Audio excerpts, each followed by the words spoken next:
Bueno, pues la temporada ha ido bastante bien personalmente y profesionalmente con las chicas, se lo han currado mucho, la verdad. Han estado motivadas desde el primer día, aunque la liga no fuera la que les tocaba, podían haberse desmotivado y no ha sido así. Han currado todos los entrenos al máximo, los partidos iban como si fuera una final y pues eso ha ido muy bien y se lo han currado muchísimo. Bueno, valorando técnicamente al equipo, la baza principal es la intensidad en defensa. Balones robados y esto les permite salir al contraataque.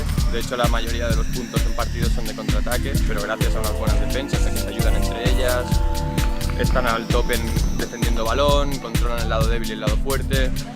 Así que yo creo que esa es la base principal. Luego, poderío físico, sí, también tienen rapidez, tienen buena técnica de balón, aunque hay que mejorarla, pero sobre todo la defensa, yo destacaría la defensa. Hemos ganado la liga porque trabajamos en equipo y nos comunicamos en la pista para las ayudas y todo eso, y defendemos intensamente. Los entrenos, normalmente los jueves,